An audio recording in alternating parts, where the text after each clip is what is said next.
सुंदर सुंदर विनायका सुंदर विनायका सुंदर सुंदर विनायका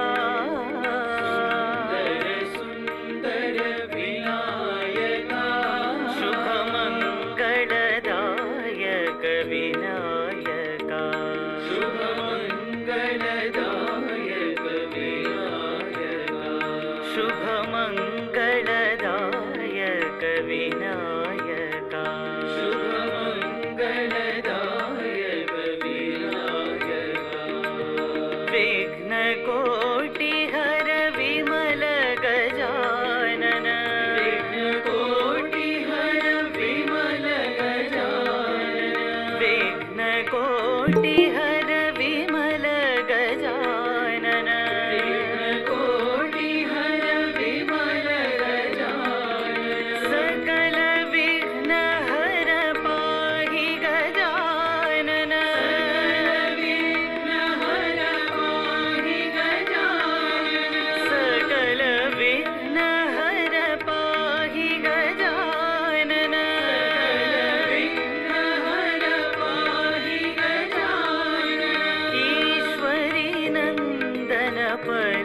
गजानन ईश्वरी नंदन पर्ति गजानन ईश्वरी नंदन पर्ति गजानन ईश्वरी नंदन पर्ति गजानन सुंदर सुंदर विनायका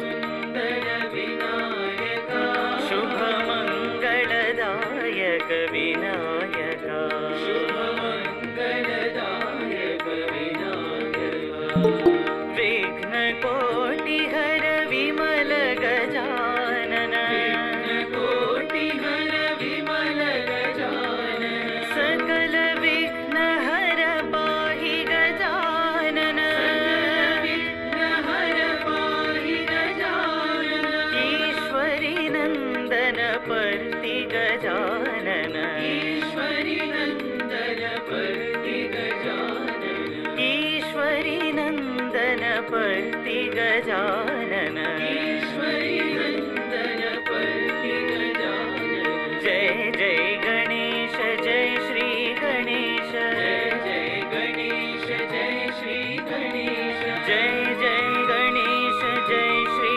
गणेश जय जय गणेश जय श्री गणेश जय जय गणेश जय श्री गणेश जय गणेश जय श्री गणेश जय जय गणेश जय श्री गणेश जय गणेश जय श्री गणेश जय जय गणेश जय श्री गणेश जय जय गणेश जय श्री गणेश जय जय गणेश जय श्री गणेश जय जय गणेश जय श्री गणेश सुंदर सुंदर विनायका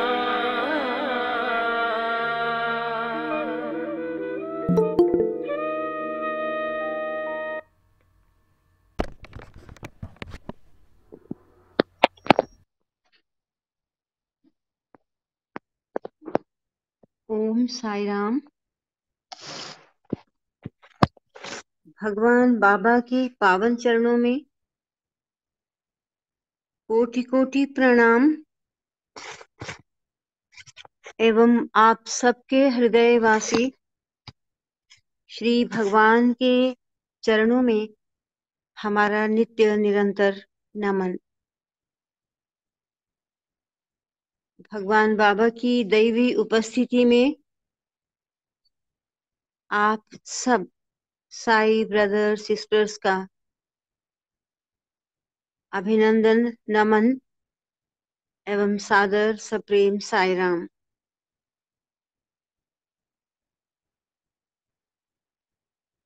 दीपावली का शुभ पर्व समाप्त हुआ। दिव्य प्रकाश के साथ हमने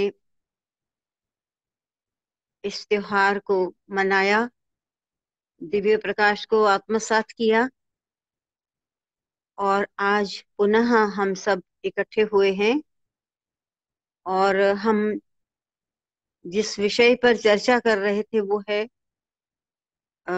अपनी इच्छाओं पर नियंत्रण। ये नियंत्रण 3 स्तरों पर होना है। उनमें से हमने एक फिजिकल, भौतिक स्तर पर हम नियंत्रण कैसे करें, इस पर बड़ी विशद, सुंदर और सार्थक चर्चा भी हुई, जिसमें भोजन और समय, टाइम और क्या, समय, मनी, हमने इन विषयों पर चर्चा की। मुझे लगता है अभी टाइम पर नहीं हुई है। टाइम कैसे हम यूटिलाइज करें, अपनी लाइफ का एक एक पल सार्थक करें, ये भी बचाना बहुत आवश्यक है, क्योंकि एक एक पल बचाकर उसको हम सार्थक कार्यों में लगा सकते हैं। अपनी उन्नति, अपने परिवार की उन्नति, समाज की, सबकी उन्नति हम कर सकते हैं। क्योंकि जो भी कोई, हम लोग प्रायः बोलते हैं कि हमारे पास समय नहीं है, तो भगवान ने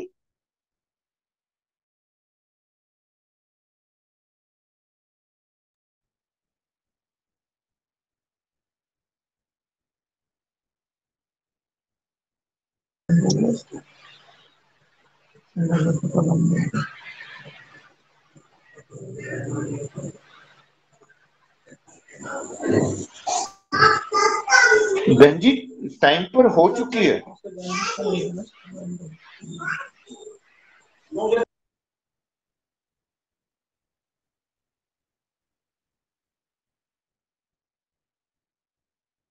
पैसा नहीं है और वहां हम थोड़ा थोड़ा पैसा इकट्ठा करके एक एक बूंद से ही समुद्र भर जाता है। तो क्यों ना हम थोड़ा थोड़ा पैसा इकट्ठा करके एजुकेशन में, मेडिकल में, ऐसे ऐसे फील्ड्स में जहां पर पैसा आज बहुत चाहिए, हम सहायता कर सकते हैं और अपने बच्चों को पैरों पर खड़ा कर सकते हैं, जीवन दान दे सकते हैं, शिक्षित कर सकते हैं, इत्यादि इत्यादि। हमने बहुत कुछ एक बातें बड़ी सुंदर निकल कर आई। और आज हम टाइम का यूटिलाइजेशन कैसे करें, सदुपयोग कैसे करें, इस विषय पर हम चर्चा प्रारंभ करते हैं। तो हमारे मध्य में आदरणीय डॉक्टर अमर सिंह हैं। मैं आपको सबसे पहले आमंत्रित करती हूँ, आप क्या कहना चाहेंगे इस विषय में? डॉक्टर अमर सिंह जी, साई राम। साई राम जी। हाँ जी, साई राम। साई राम जी। हाँ जी, साई राम जी। सभी भक्तों को से प्रेम साई राम। इस पर तो हमने विषय पर बहुत डिस्कस हो गया था जी। वैसे तो नहीं, टाइम पर नहीं हुआ, समय के ऊपर नहीं, मनी पर हुआ, भोजन पर नहीं हुआ। बहन हो गया था बहन जी, हो जिसमें गया था। आगमन की बात हुई थी ना जी। फिर उसके बाद मैडम नरूला ने भी बात की, और फिर भी आप चाहते हो तो कोई बात नहीं। नहीं, मुझे समय ऐसा ठोस कंक्लूजन मुझे याद नहीं आ रहा। मुझे इसलिए लगा कि समय पर अभी चर्चा बाकी थी शायद, क्योंकि मुझे बहुत जो जो रिजल्ट अच्छे, जो कंक्लूजन निकल के आए, भोजन का याद है और मनी का याद है, लेकिन मुझे समय का याद नहीं है। ठीक है, हो गई तो इसको यूटिलाइज तो हम समय को करते ही हैं। फिर भी हुआ अगर ब्रीफ करें तो था, अच्छी बात होगी। टाइम आप पर ब्रीफ भी कीजिए हुआ थोड़ा। था, विस्तार किया था। हाँ, हाँ, चलो कोई बात नहीं, 2 शब्द फिर से भी कहते हैं, कोई बात नहीं, समय के बारे में। जनक नौलाल जी ने बड़ा अच्छा किया था।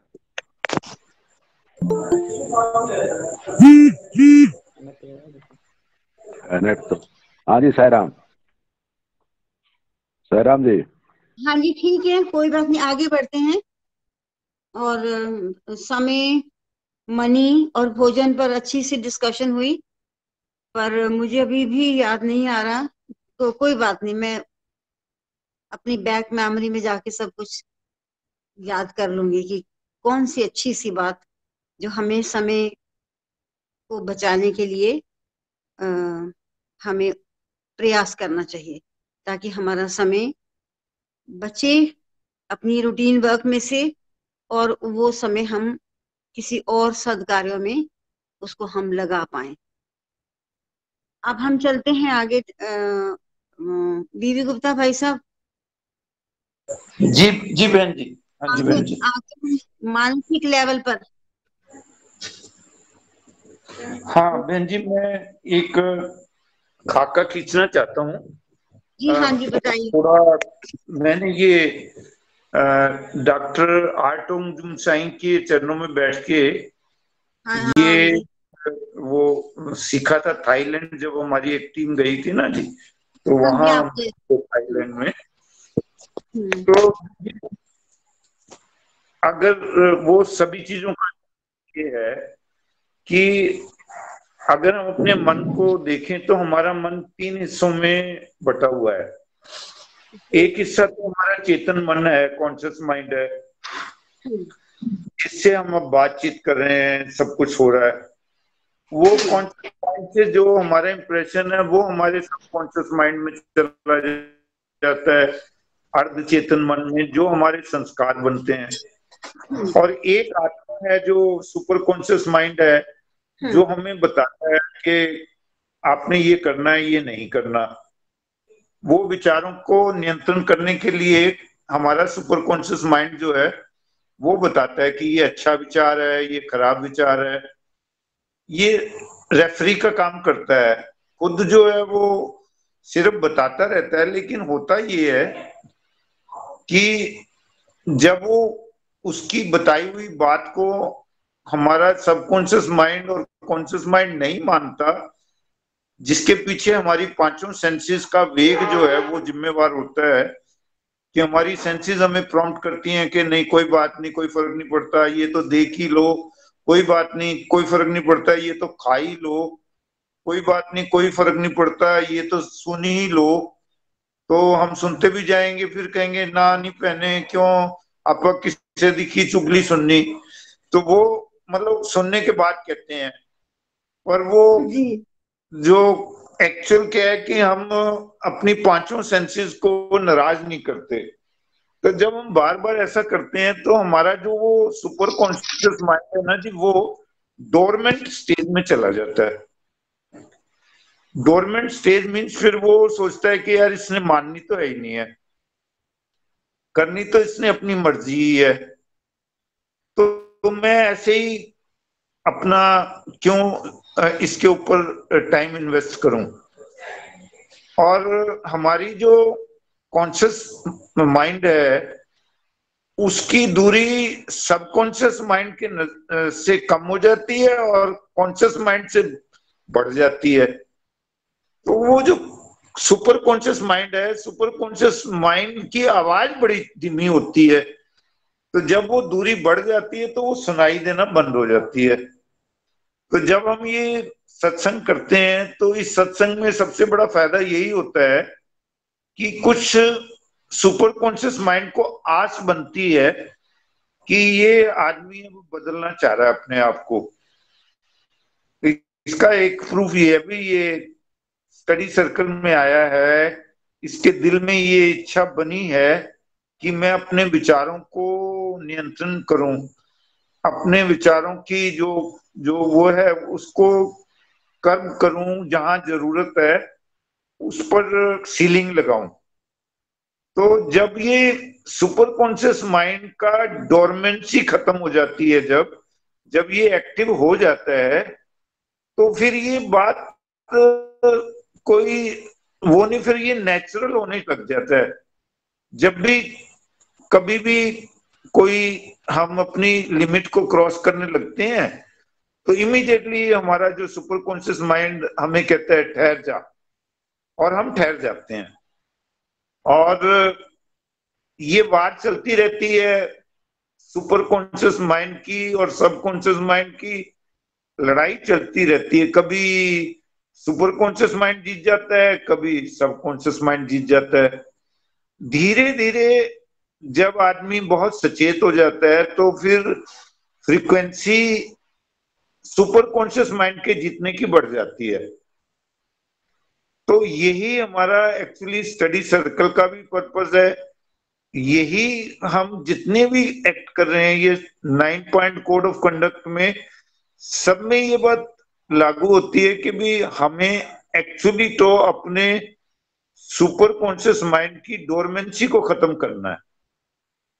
जब वो उसकी डोरमेंसी खत्म हो जाती है फिर ये सारी चीजें बट नेचुरल हो जाती हैं हमारे अंदर। हमें सब कुछ पता लगने लग जाता है कि ये गलत है, ये ठीक है। कोई हमारे को लिटरेचर से पता नहीं चलता, कोई कुछ नहीं, वो सब चीजें हमारे अंदर ही हैं, वहीं से ही पता लगने लग जाता है। तो मैं तो ये कहना चाहूंगा कि हमारा जो अल्टीमेट एम जो है वो सुपर कॉन्शियस माइंड की डोरमेंसी को खत्म करना है। और वो खत्म होएगी जब हम स्टडी सर्कल में जो भी बातें होंगी उस बातों को जाके फिर मनन करेंगे, और उसमें से अगर 100% नहीं तो जितने भी परसेंट उसको लागू करेंगे, उससे धीरे धीरे ये डोरमेंसी पीरियड खत्म होएगा। तो साइना, मुझे तो इतनी बात ही करनी थी। अब आप आगे इसको ले सकते हैं। भाई साहब, आपने इतनी बात ही नहीं की है, आपने तो अथाह समुद्र जितनी बात की है। बात बहुत बड़ी की है, और इस बात ये क्यों नहीं हमें समझ आ पा रही, क्योंकि हर एक का जीवन, हम में से हर एक का जीवन कोई आज इस जन्म की कहानी नहीं है, जन्मों जन्मों की कहानी है। लेकिन हम सबके कोई बहुत सार्थक सुंदर संस्कार हैं, कोई दैवी संस्कार है कि जिसकी वजह से भगवान ने हमें चुना है, और हम सत्संग की ओर प्रेरित होते हैं। लेकिन हम सत्संग की तरफ प्रेरित तो हो गए, हमें भगवान ने चुन लिया, उन्होंने हमें कितना, कोई कब से जुड़ा हुआ है, कोई 20 साल से, 10 साल से, 5 साल से, 40 साल से, ऐसे भगवान से हम सब जुड़े हुए हैं। अपने अपने संस्कारानुसार जब जब किसी के जागने का वक्त आ गया था, उसने उसको बुला लिया, मैं तो यही समझती हूँ। और तब से हम भगवान के सानिध्य में आए हैं, उनके चरणों में बैठकर हम सुन रहे हैं, दिव्य वाणियों को सुन रहे हैं, दिव्य सत्संग को सुन रहे हैं, उनका स्पर्शन, संभाषण, सब कुछ मिला, सब कुछ मिला। लेकिन सवाल यही होता है जो आपने कहा कि उसके बावजूद हम लोगों में किसी भी प्रकार से जो एक परिवर्तन आना था, वो जितनी तीव्रता के साथ हमारा लाइफ का पैटर्न, लाइफस्टाइल हमारा बदलना था, हमारी सोच बदलनी थी, हमारे क्रियाकलाप बदलने थे, वो उतनी तेजी से या उतनी मात्रा में क्यों नहीं बदले। बदले तो हैं, इसमें कोई दो राय नहीं है, बदले तो हैं, लेकिन क्यों नहीं बदले उसका कारण आपने बिल्कुल स्पष्ट कर दिया। जिसको आप subconscious mind, super conscious mind कह रहे हैं, वो ही आत्मा की आवाज है, और वो तो बेचारी आवाज देती रहती है। एक काम मैं करती हूँ, अगर कोई भी करता है और वो काम ठीक है, उसके बाद सुपर कॉन्शियस माइंड बता देता है एक संतोष की आवाज में कि बहुत अच्छा काम।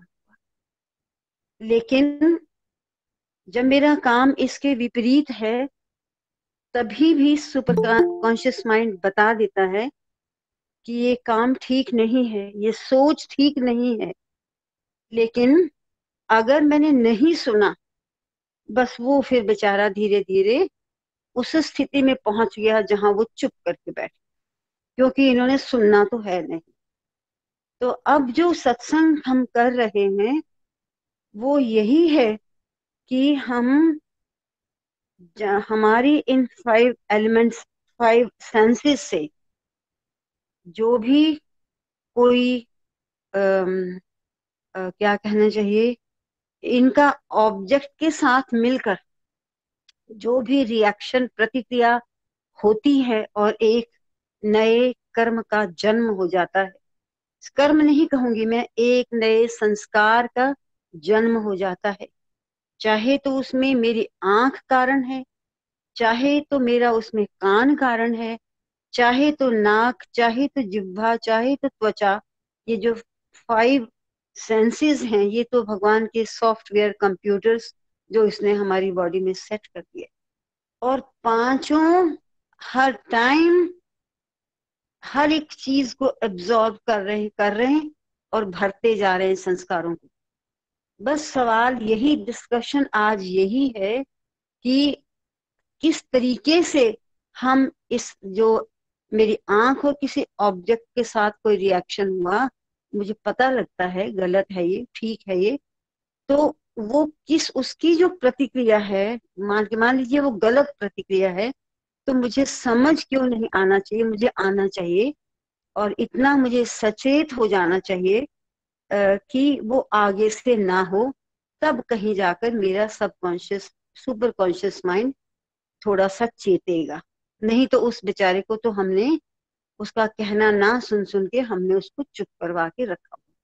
बस मैं तो इतना ही कहना चाहूंगी कि हमें सचेत होने के लिए ही प्रयास, सिंसियर एफर्ट्स करने हैं, क्योंकि जागने का वक्त आ गया। और कितना वक्त और कौन सा वक्त मिलेगा जब हमें जागना होगा। और जागने का यही सरल तो नहीं कहूंगी, एक जन्मों जन्मों के संस्कारों से हमने आदतें बना ली हैं, वो चल रही हैं, लेकिन जब हमें आज समझ आई है तो तब हमें चेतने के लिए अपने आप को तैयार करना चाहिए। यही हमारी साधना है। मैं इतना ही कहूंगी। अब फिर मैं आमंत्रित करती हूँ डॉक्टर अमर सिंह जी से कि आप इस विषय में क्या कहेंगे। या अगर जिस वक्त हम चेत गए, समझिए उसी टाइम हमारा सीलिंग ऑन डिजायर्स शुरू हो गया। नहीं तो ना आंखों का देखा कम होगा, ना कानों का सुना कम होगा विषय, मतलब ना नाक के सूंघने के विषय कम होंगे, ना इस जिह्वा के विषय के कम होंगे, ये बढ़ते ही जाएंगे। बस प्रयास तो हमें करना है। ओम साई राम। हाँ जी, साई राम जी। हाँ जी, साई राम जी। साई राम। देखिए, जब से हम भगवान बाबा ने अपने संपर्क में लिया है, उसी समय से हम अपने जीवन में ये परिवर्तन तो अनुभव करते ही हैं, लेकिन उसके साथ साथ जब हमारी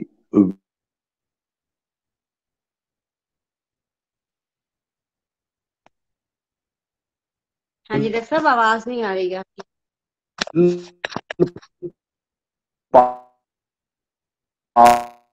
और जो है वो जब तक स्ट्रोंग नहीं होती है,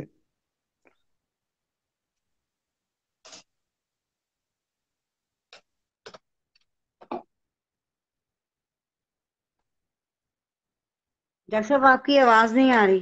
राम जी, साई राम जी। हाँ जी, आपकी आवाज अब आई है। साई राम। अब आई है। आवाज नहीं आ रही। अब आई है। मेरा नेट तो ठीक है। अब आई है। साई राम, आवाज नहीं आ रही मेरी। अब आई है। अब साई राम जी, हाँ जी, अब आई है। अब आ रही है आवाज। हाँ ठीक है, ठीक है साई राम जी। जी हाँ, ठीक है जी, मैं ये कह रहा था, हाँ ये सब अपने फोल्ड में लिया है।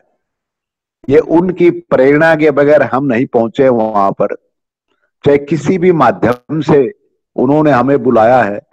और जब हम उनकी वाणी को सुने, प्रवचनों को सुने, उनकी पुस्तक को सुनते पढ़ते हैं, तो उससे सने सने हमारे अंदर एक परिवर्तन तो आना शुरू हो जाता है। हाँ लेकिन अगर हमारी विल पावर कमजोर होगी तो हम दोबारा फिर उसी पहले वाली परिस्थिति में आ जाते हैं। और अगर हमारा थोड़ा सा विल पावर स्ट्रोंग होगी तो हम जो हमारी ये ज्ञानेंद्रियों के आकर्षण है जो हमें खींचते रहते हैं हर बार, वो हमें फिर ले जाएंगे। अगर विल पावर स्ट्रोंग होगी तो वो उनको ये सुपर कॉन्शियस माइंड के जो हमें प्रेरणा प्राप्त होती है, सिग्नल प्राप्त होते हैं, उनको हम स्ट्रोंग बना लेंगे अगर हमारी विल पावर स्ट्रोंग होगी तो। और वो विल पावर स्ट्रोंग कब होती है? जब हमारे मन, वचन और कर्म इसके अंदर पूर्ण शुद्धता आ जाती है। और शुद्धता के साथ साथ इनमें जब एकता आ जाती है तब जाकर के हमारी विल पावर स्ट्रोंग होती है।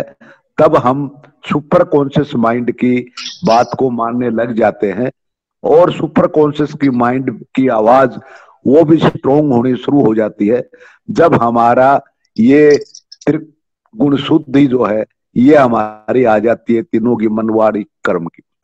फिर इसके साथ साथ निर्भर करता है कि हमारा सत्संग कैसा है, किस सत्संग में हम रहते हैं, किस प्रकार के विचारों के से हम प्रभावित होते हैं, कैसे लोग हमारे संगत में हैं।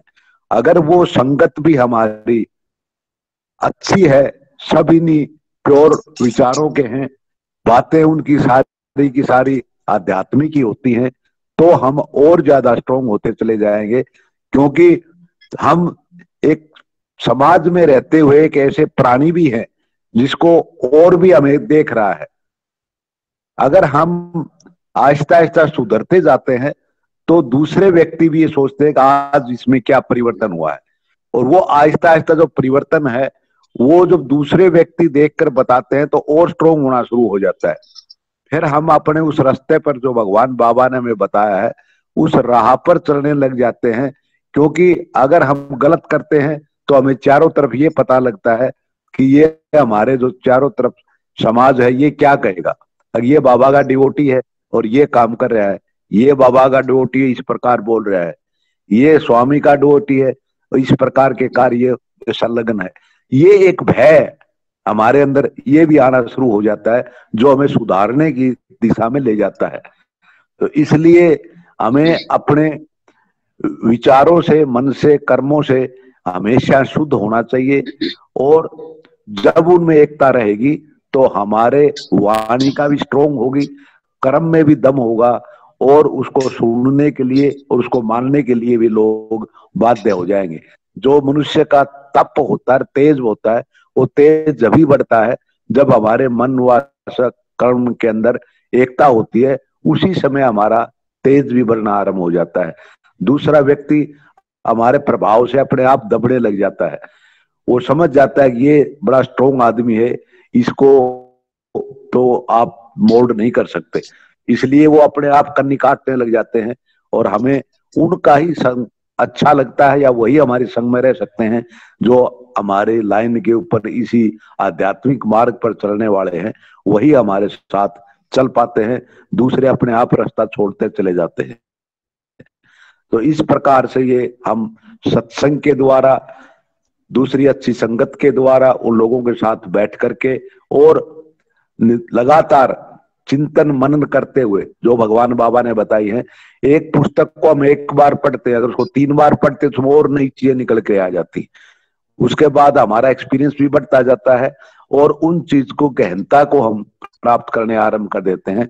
और तब हमें पता लगता है कि हम तो ऊपरी स्तर पर ही बैठे हुए थे, अगर नीचे जाकर के देखते हैं उनको तो और भी ज्यादा गहन आनंद हमें मिलता है, ज्ञान भी हमें प्राप्त होता है। और ये स्वयं हर मनुष्य का अनुभव होता है कि जब वो एकांत में बैठ करके चिंतन करता है तो कई नई नई चीजें, नए नए ज्ञान की बातें स्वयं ही अपने अंदर से निकलने, फूटनी आरंभ हो जाती हैं, जिसके बारे में को सोच भी नहीं पाते। ऐसा मेरा तो अनुभव हुआ है कि जब भी कोई वार्ता बोलनी है, अगर प्रातः के समय में अकेला मैं घूमता हूं, उस समय अगर उसका चिंतन करता हूं तो उसके साथ साथ न जाने कितनी नई बातें उससे संबंधित अपने आप ही मन के अंदर आनी शुरू हो जाती हैं और उन्हीं बातों को हम समण कर लेते हैं, हमारे स्मृति पटल पर आ जाती हैं।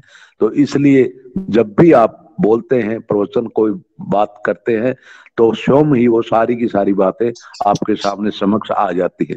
तो ये सब कुछ हमारा चिंतन मनन पर डिपेंड करता है।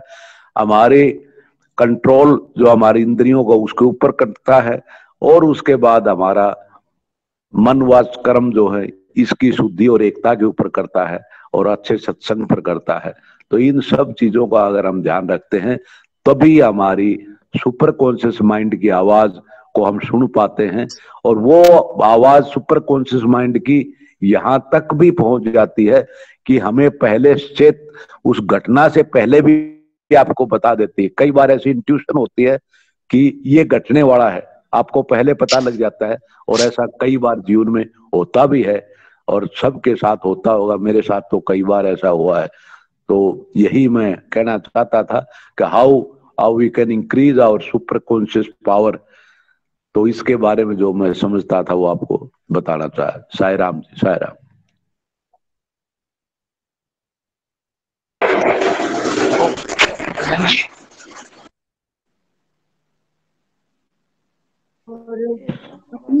साई राम जी की है के अनुसार हर कोई हेलो साई राम, ये जो इंट्यूशन की बात डॉक्टर साहब ने की है, मैं इसको थोड़ा सा और स्पष्ट करना चाहता था, अगर आप कहें तो। कौन सी बात? इंट्यूशन की बात जो इन्होंने कहा ना कि डॉक्टर साहब ने कहा ना कि पहले से ही भास होना शुरू हो जाता है, पता लग जाता है।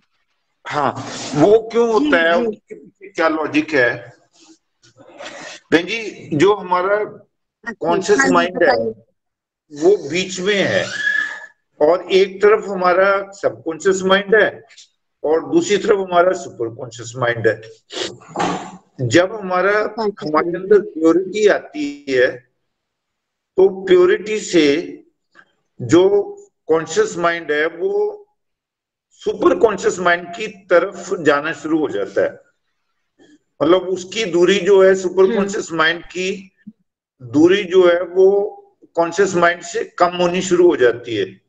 इस प्रोसेस को हम डिटैचमेंट कहते हैं। ये प्रोसेस जो है इसको हम डिटैचमेंट कहते हैं, वैराग जिसको कह सकते हैं आपकी, इसको प्रोसेस को हम डिटैचमेंट कहते हैं। और फार्मूला ये है कि detachment is attachment to God. Detachment is attachment to God. और जब ये दूरी और कम होती जाती है और कम होती जाती है तो एक स्टेज आती है जिसको हम कहते हैं इंट्यूशन स्टेज। इंट्यूशन स्टेज वो स्टेज है जिस स्टेज में हमको अगर कुछ समझ नहीं भी आया हुआ, मान लो एक एमसीक्यू है, मल्टीपल चॉइस क्वेश्चन पेपर आप दे रहे हैं, तो आपके पास 4 में से 1 चुनना है आपने, तो वो सही चुना जाता है। वो मतलब ये नहीं, अगर आप ये चाहें, जैसे मैं थाईलैंड के जिस स्कूल में हम लोग गए थे वो अटेंड करने के लिए, तो उन्होंने एक सिस्टम बनाया हुआ था। वो सिस्टम ये था कि वो 10 मिनट के लिए, 45 मिनट के पीरियड में 10 मिनट के लिए साइलेंट सिटिंग कराते थे। तो हम स्कूल से गए थे तो हमें उनको लगा कि भाई इट इज टू मच, इनके बच्चों की बोर्ड की तैयारी करनी है इन्होंने, और आप अगर हर पीरियड में 10 मिनट लेंगे तो ये तो बहुत ज्यादा है। तो उन्होंने बताया हमें कि ये जो बच्चे हैं, ये बच्चे जो पेपर अटेम्प्ट करते हैं वो मल्टीपल चॉइस क्वेश्चन वाला आता है। तो मल्टीपल चॉइस क्वेश्चन में हम इनकी इंट्यूशन पावर को इतना स्ट्रॉन्ग कर देते हैं कि इनको सब्जेक्ट आता हो चाहे ना आता हो, ये सवाल का जवाब सही दे आते हैं। मतलब इस लेवल तक उनकी वो इंट्यूशन जो उनसी है वो स्ट्रॉन्ग हो जाती है कि वो उसका जवाब जो है वो अंदर से सुपर कॉन्शियस माइंड इनको दे देता है। इनको पढ़ने पढ़ाने की जरूरत नहीं है, इनको मतलब हम इस तरीके से तैयार करते हैं। तो बहन जी, एक तो हुआ detachment. Detachment is attachment to God, और दूसरा है attachment. Attachment is detachment to God. Attachment is detachment to God means अगर हमारा conscious mind subconscious mind के नजदीक चला जाता है, जो वो तब जाता है जब हमारा जो वेग जो है वो इंद्रियों का वेग ज्यादा होता है, तो वो अटैचमेंट होती है। तो जब अटैचमेंट होती है तो वहां से डिटैचमेंट हो जाती है। मतलब जो हमारा सुपर कॉन्शियस माइंड की बातें हैं वो हमारी समझ में नहीं आती तब। तो हमने ये देखना है कि हमने अटैचमेंट वाली स्टेज लेनी है या डिटैचमेंट वाली लेनी है। और ये सबके साथ एक साथ नहीं रहती। इस टाइम मान लो हम सत्संग में हैं तो हमारा जो डिटैचमेंट वाला पोर्शन है वो हैवी है और अटैचमेंट वाला कम है। अब जब हम अपने बैड कंपनी में होंगे तो इससे उल्ट हो जाएगा। लेकिन अगर हम बार बार एक ही चीज का अभ्यास करते रहें तो फिर ये परमानेंट हो जाता है। मैं तो सिर्फ डॉक्टर अमर सिंह जी ने जो बात कही मैं उसको सप्लीमेंट कर रहा था कि ये इस तरीके से, ये इसके पीछे ये साइंस है।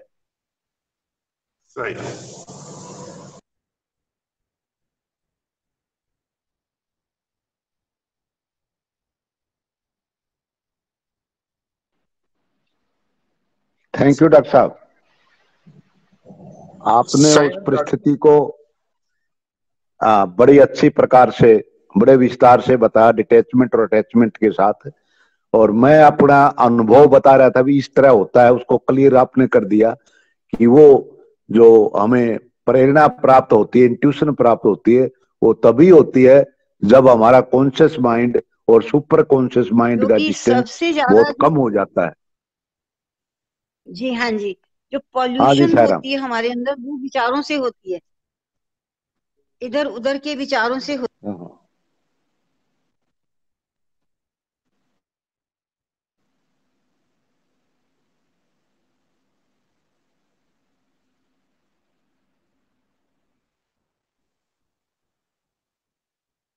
बहन जी आवाज नहीं आ रही? अब आएगी, आ रही है अब आ आवाज नहीं आ रही। अब आ रही है जी, अब आ रही। हाँ जी, मैं बाहर आ रही हूँ। हाँ जी हाँ भाई। हाँ जी, मैं तो हाँ भाई। बीबी गुप्ता भाई साहब, मैं आपकी बात को ही रिपीट कर रही थी कि जो आप थाईलैंड से जब आप ट्रेनिंग करके आए थे, मुझे याद है कि आपने हमारा कैंप किया था। और ये जिसको हम शब्दों में नहीं कह सकते, उसको उन्होंने अपने अनुभव, अपने रियलाइजेशन के आधार पर इनको शब्दों का स्वरूप दे दिया कि जब सुपरकॉन्शियस माइंड और सबकॉन्शियस माइंड की दूरी कम हो जाती है, हम उसको सरल सीधे शब्दों में कह देते हैं कि जब मेरा माइंड टिका हुआ, मेरे में पवित्रता आ गई, तो वो जो स्थिति है वही वो स्थिति है कि जिसमें हम सुपर कॉन्शियस के नजदीक होते हैं, उसकी आवाज को सुनते हैं। अन्यथा वो आवाज हमें सुनाई नहीं देती। और जब उसकी आवाज सुनने का सुअवसर आता है, तभी हमें चेंज आना शुरू होता है। मैं तो यही कहूंगी। और वास्तविक जो मानसिक रूप से इच्छाओं का नियंत्रण है, वो होगा भी इसी प्रकार से, और कोई रास्ता भी नहीं है।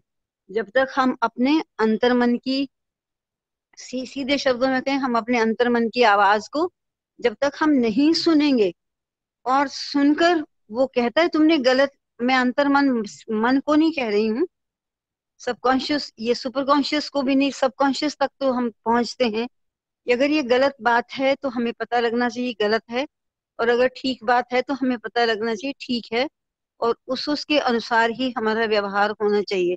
अगर ये प्रैक्टिस हम में बन जाती है तो फिर हमें हमेशा रहने वाली प्योरिटी बनेगी, जरूर बनेगी। और जब पवित्रता बनती है तभी इंट्यूटिव पावर है हमारे में, वो आगे बढ़, वो ही उस टाइम वो सबल हो जाती है, हर एक चीज का आभास होने लगता है। क्यों भाई साहब, ठीक है ना? जब हमारा सुपर कॉन्शियस माइंड बिल्कुल यही बात शांत है, पवित्रता होती है हमें, तभी हमें हमारी इंट्यूटिव पावर बढ़ती है। और जब प्योरिटी आपने मुझे यूनिटी और डिविनिटी, प्योरिटी यूनिटी डिविनिटी, ये एक्चुअली इसी का ही वो है। प्योरिटी होगी तो यूनिटी आएगी, यूनिटी आएगी तो डिविनिटी आएगी।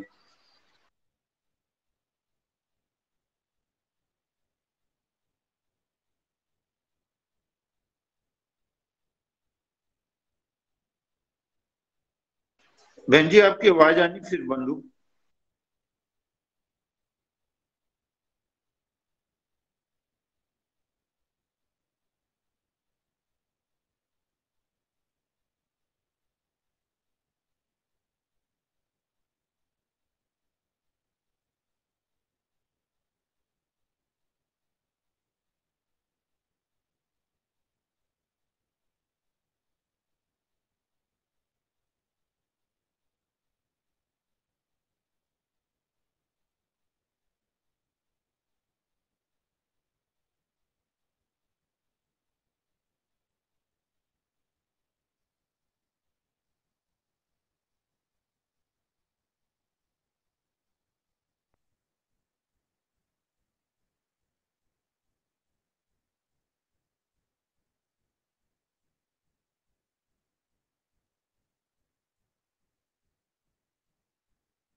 साईं राम की आवाज नहीं आ रही किसी की भी। साईं राम।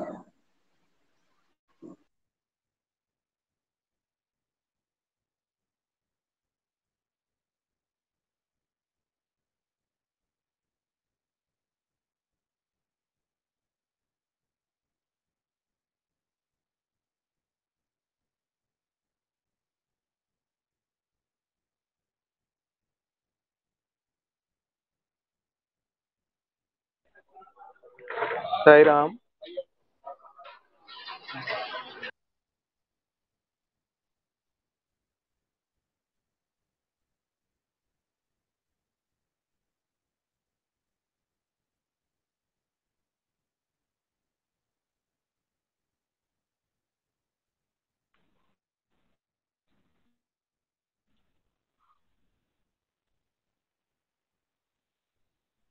साईं राम जी। हाँ जी साईं राम जी। साईं राम। साईं राम डॉक्टर साहब मैं तो वेट ही कर रहा हूँ कि बहन जी की आवाज नहीं आ रही है। हाँ जी भाई साहब, मेरा तो नेट नहीं था, अभी अभी अभी मैंने दोबारा से रीस्टार्ट किया। ठीक है बहन जी आगे प्रोसीड कराएं। हाँ जी हाँ ठीक है, बस आगे बढ़ते हैं। और ये तो हुआ मानसिक रूप से कि इच्छाओं पर नियंत्रण कैसे, है ना। आगे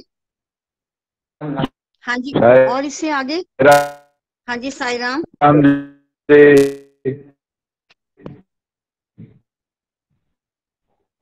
नहीं समझ नहीं आ रहा जी। क्या मेरी आवाज आ रही है साईं राम? अब आ रही है डॉक्टर साहब आवाज? अब आई है, बिल्कुल अभी आई है, इससे पहले नहीं थी आवाज।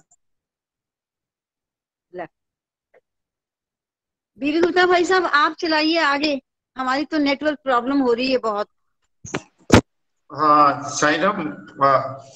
बेसिक जो बातें हैं सीलिंग ऑन डिजायर, एक्चुअली तो वो क्या है कि जो 9 पॉइंट कोड ऑफ कंडक्ट है ना जी, उसमें किसी सिरे से भी पहुंच लो दूसरे सिरे तक आप पहुंच जाओगे, प्रोवाइडेड आप उसको 100% अडॉप्ट कर लो।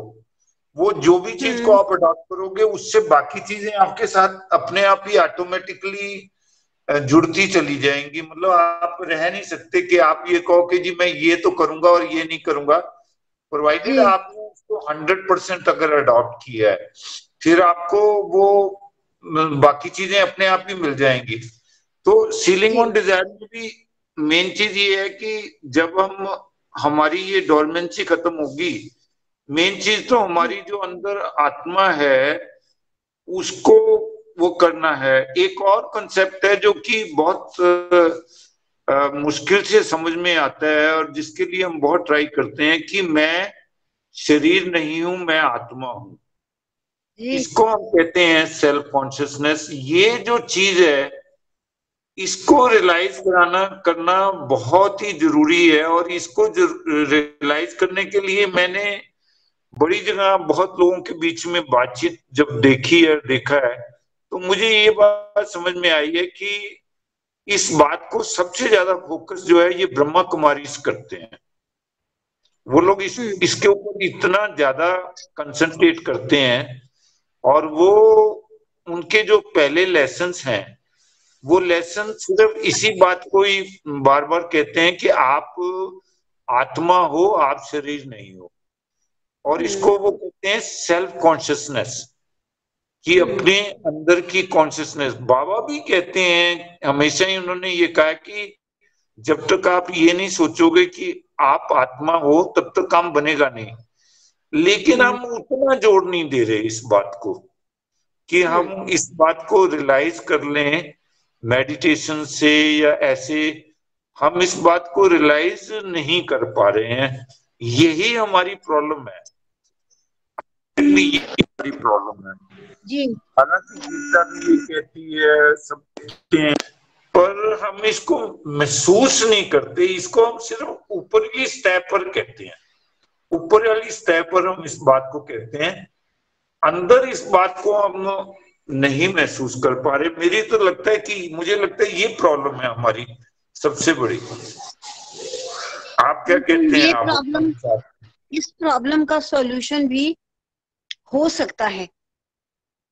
ये कोई प्रॉब्लम नहीं है, ये वास्तव में वो सच्चाई है जिसको हम अंतिम सच्चाई कहेंगे। मेरी आवाज आ रही है? मेरी जी बहन आवाज जी, आ आ रही रही है?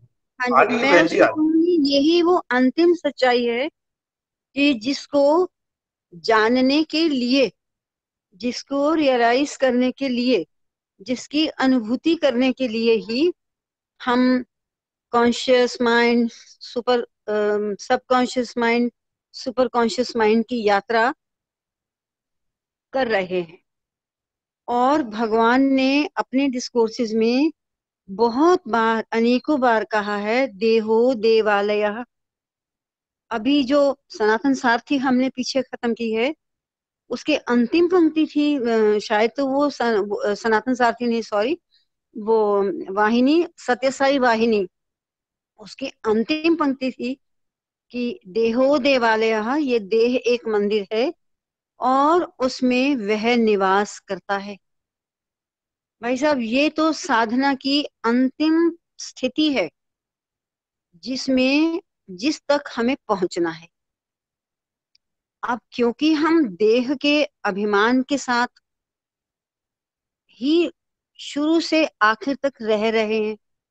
अगर कोई पूछता है तुम कौन हो, तो मैं कहती हूँ मैं चंद्रलेखा। लेकिन वो इसलिए कि हमने सब कुछ इस देह को माना है, मैं से मतलब देह। लेकिन भगवान कहते हैं देहो देवालय, ये देह एक मंदिर है और इसमें वह निवास करता है। वास्तव में जो मैं शब्द है, ये तो उस वह के लिए है। उस वह तक हम गए नहीं, उस वह को हम जानते नहीं, उस वह को जानने के लिए हम प्रयास भी नहीं कर रहे हैं, प्रयत्न भी नहीं कर रहे हैं कि वो कैसा है, वो उसका स्वरूप कैसा है। भगवान ने बिल्कुल स्पष्ट किया सत्य साई वाहिनी में, वह तो सच्चित आनंद स्वरूप है, वह तो सत्यम शिवम सुंदरम है। अब ये जो अनुभूति का, रियलाइजेशन का विषय है, ये तो अपनी साधना से ही हम उस तक पहुंचेंगे। लेकिन रास्ता क्लियर हो चुका। भगवान की बड़ी असीम कृपा है कि पता था कि हम मार्च के एंड में जब हमने मेडिटेशन सुबह की शुरू की, तो हम किस तरफ बढ़ रहे हैं, कैसे मेडिटेशन कर रहे हैं। कर तो ज्योति मेडिटेशन रहे हैं, लेकिन धीरे धीरे उसका विषय यही है, हम यहाँ से शुरू होते हैं अपनी मेडिटेशन में कि मैं देह नहीं हूं, मैं देव हूं, देहो देवालय। हम यहाँ से वो अपनी यात्रा ज्योति के साथ प्रारंभ करते हैं। मैं तो आप सबसे यही कहूंगी कि ये कोई जान, कोई अपने बाह्य ज्ञान के आधार पर नहीं, ये स्वतः ही हमारी मेडिटेशन का ये स्वरूप बनता जा रहा है। देह को अलग पहचानना और उसके जिससे मैं सजीव हूँ, चेतनावान हूँ, प्राणवान हूँ, मैं बोल रही हूँ, मेरी आंखें देख रही हैं, मेरी वाणी बोल रही है, वो कुछ अलग है। उसको हमें जानना है, उसको हमें पहचानना है। यही हमारी सुबह के मेडिटेशन का विषय होता है। मैं आप सबसे कहूंगी कि आप एक बार ज्वाइन करके देखिए। जब तक ये भी वो प्रयास है, जैसे हमने अपनी एलिमेंट्री क्लास, बिल्कुल शुरू में क्लासेस में हमने अल्फाबेट सीखा। अल्फाबेट सीखते सीखते हम बड़े बड़े सेंटेंस बनाने शुरू हो गए, हमने किताबें लिखनी शुरू कर दी। ठीक इसी तरह से हम उस भाषा को हम अपने शब्दों में अभिव्यक्त कर रहे हैं। ठीक इसी प्रकार से ही हमें उस वह को भी जानने के लिए कौन सा प्रयत्न करना, कैसे, कौन सी साधना करनी, कैसे करना है, उस स्थिति को कैसे पहुंचना है, हम जरूर पहुंचेंगे। और सुबह भगवान ने, एक मिनट, भगवान ने जो हमें एक जिसमें जो भी स्थिति मानसिक बनती है, अंदर की स्थिति जो भी मेडिटेशन में बनती है, ध्यान वाहिनी जब हम पढ़ते हैं तो बिल्कुल वही स्थिति हमारे सामने कट रही है सायराम, कंटिन्यूटी नहीं है।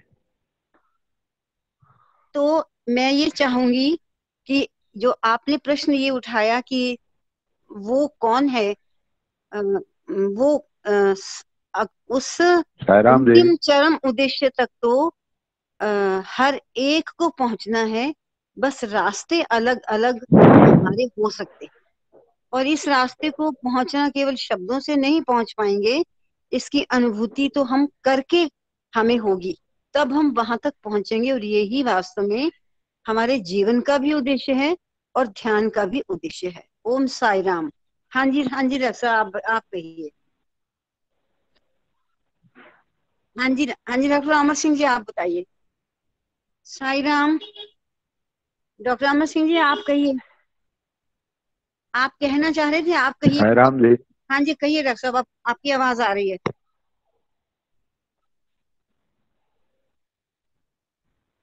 हाँ जी डॉक्टर साहब, आपकी आ रही है,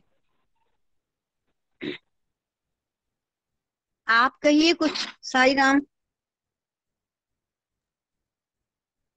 डॉक्टर साहब आपकी बारी है, डॉक्टर अमर सिंह जी आपकी बारी है। आ रही है उनकी? नहीं आ रही? आ रही है? नहीं आ रही जी, नहीं आ रही।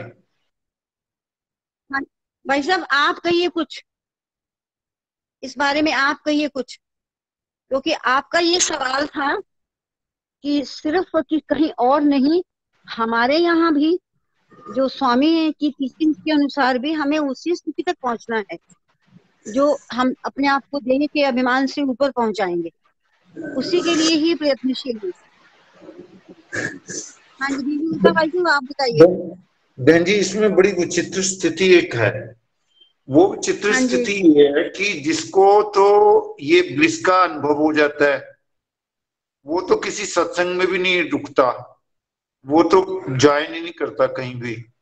जो बेसिकली जिसको ये ब्लिस की टेस्ट लग जाता है, वो अपने आप को सेपरेट कर लेता है। तो और ये ऐसी ही बात है जैसे किसी को आपने ये बताना हो कि आम का टेस्ट कैसा होता है।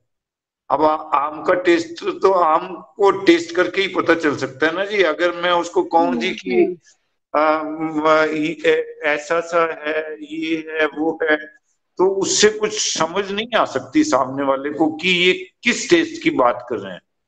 वो टेस्ट जो है, वो जिसको टेस्ट लग जाता है वो खुद तो पता चल जाता है उसको, पर वो दूसरे को नहीं बता पा रहा। तो इसलिए ये गेम लंबी हो गई है कि जो बेसिक है वो जब उसको समझ आता है तो वो फिर आउट ऑफ वर्ड हो जाता है, वो बात ही नहीं करता किसी से कि मेरे को तो ये है। तो यहाँ प्रॉब्लम आ रही है, बस ये प्रॉब्लम है कि ये बात समझाई नहीं जा सकती, भाई साहब सुनिए, ये बात समझाई नहीं जा नहीं सकती। कोई प्रॉब्लम नहीं है। हाँ जी, आपकी बात बिल्कुल ठीक है, क्योंकि वेदों में उसको अनिर्वचनीय कहा है, उस स्थिति को अनिर्वचनीय कहा है कि जिसको हम शब्दों से नहीं एक्सप्रेस कर सकते, है ना? वही बात है ना आपकी, हाँ वही कहना जी, चाह रही ना आप? हाँ जी जी जी जी। हाँ, अनिर्वचनीय कहा उसको। लेकिन हम जो स्वाद की जो बात है, आपने बताया कि जिसके समय, तो ये कहूंगी कि संस्कार जागने का वक्त आ गया, जिसके, वो तो और अपने उद्देश्य के प्रति इतना सचेत होगा कि मुझे कुछ पाना है, और फिर बहुत गाइडलाइंस भगवान ने दी हैं, लेकिन बस अपनी इच्छा हो जाए कि मुझे कुछ समझना है इस विषय में, मुझे आगे बढ़ना है, मैं क्यों देह ही नहीं हूं, मैं देव भी कैसे हूं, ये सब। तो और कुछ नहीं तो जैसे हम आम, कोई पूछे कैसा आम, मीठा, इतना तो हम बता ही सकते हैं ना, लेकिन जो आनंद की मिठास है उसका तो पता लगने लगता है। हाँ, वो आनंद जब चरम पर हो जाए तो वो फिर बोल नहीं पाता, वो आंसुओं के रूप में ही निकलता है बस। फिर जुबान बंद है, नहीं नहीं बता पाएगा। लेकिन कोई बात नहीं, ये भी एक बहुत अच्छी स्थिति होती है। तो रही बात हमारे अभ्यास की, अपना अभ्यास रेगुलर हो, इस अपनी लाइन पर हो, तो हम जरूर किसी ना किसी ऐसी अवस्था तक पहुंचेंगे कि जहां भगवान ने हमें, सत्य साई वाहिनी में मुझे बड़ा सुंदर लगा वो प्रेयर, कि जहां उन्होंने कहा कि तुम कुछ और नहीं हो, तुम सच्चित आनंद स्वरूप हो, तुम अमृत पुत्र हो। इसीलिए भगवान हमें अमृत पुत्र कहकर पुकारते हैं। और हम सोचते ही नहीं, कि हम तो इसको कैजुअल लेते हैं कि हम अमृत पुत्र कैसे हो गए। हम क्योंकि हमारा देहाभिमान बहुत ज्यादा है कि मैं तो शरीर सा ही हूं, मैं अमृत कैसे हो गया। लेकिन अमृत तो हैं हम, अमृत पुत्र तो हैं हम, क्योंकि कोई तो एक ऐसी चीज है कि जिससे मैं बोल सकती हूँ, मैं देख सकती हूँ। अगर वो नहीं है तो मैं डिक्लेयर्ड हूँ, मुझे डॉक्टर भी कह देंगे जाओ, खत्म। तो वो क्या चीज थी जो चली गई, और शरीर तो वैसे का वैसे। बस यही समझने की बात है। तो अपने अभ्यास से, अपने रेगुलर प्रैक्टिस से हम भी इसी स्थिति तक पहुंच सकते हैं। और जो आपने रेफरेंस दिया, मैं शिवानी दीदी वगैरह का बहुत सम्मान करती हूँ भाई साहब, क्योंकि वो जो योग का आनंद आता है, जो मेडिटेशन वगैरह का आनंद आता है, वो सुबह उठ के बैठ जाओ, एक दिन, 2 दिन, 1 महीना, 2 महीने मन हमें परेशान करेगा, उसके बाद मन टिकना शुरू हो जाता है, और आनंद धीरे धीरे धीरे धीरे आने लगता है, वो आम की मिठास जैसा आभास होने लगता है। लेकिन वहां वो अभ्यास है, लेकिन हमारे अभ्यास की कमी। भगवान तो हमें भी उसी स्थिति तक लेकर जाना चाहते, नहीं तो कभी ना कहते कि तुम अमृत पुत्र हो, नहीं तो वो कहते तुम तो एक आम इंसान हो। ये है समझने वाली बात। तो मैं तो सबके लिए प्रेयर करती हूँ, इंक्लूडिंग माई सेल्फ, कि हम भी भगवान के द्वारा दिए गए इस अमृत कलश को, इस अमृत कलश के अंदर जो कुछ है, हम इसको इसको इसके हम पात्र बने, और हमें भी भगवान ऐसी साधना की ओर प्रेरित करे कि जहां हमारा ये उद्देश्य, जिज्ञासा भी शांत हो, जिसके बारे में आपने कहा। लेकिन ये बात तो अब समझ आ रही है कि कोई तो एक चीज है जो हमेशा जागती रहती है, शरीर के सोने पर भी वो जागती है, और शरीर के जागने पर भी वो जागती है, वो हमेशा जागती है। ये तो समझ में आता है। बस ओम साई राम। अब मैं कहूंगी कि आप इतने सभी लोग हैं, आप भी इस विषय को स्पष्ट कीजिए। नीना गुप्ता हैं, अलका गर्ग हैं, भाई साहब देसराज गुप्ता हैं, डॉक्टर अमर सिंह के नेट नहीं हो रहा, और ये मैं नाम नहीं जान पा रही हूँ, हरियाणा स्टेट कोऑर्डिनेटर्स 2 हैं, किरण ग्रोवर हैं, इतने सारे लोग हैं। आप प्लीज अपना ये अनम्यूट कीजिए और कुछ ना कुछ आप भी दो शब्द कहिए इस बारे में। कई बार बोल बोल के भी, कुछ शब्द कहकर भी स्थिति तक हम और नजदीक, उस स्थिति के नजदीक पहुंचते हैं। हम बहुत से लोग हैं, संजय शर्मा हैं, प्लीज आप भी दो दो शब्दों में कुछ कहिए। साई राम। भाई साहब टाइम हो गया और मेरे सभी ब्रदर सिस्टर्स चुप हैं। मैं तो यही कहूंगी कि सबको कुछ ना कुछ कहना चाहिए। तो फिर शांति पाठ करते हैं।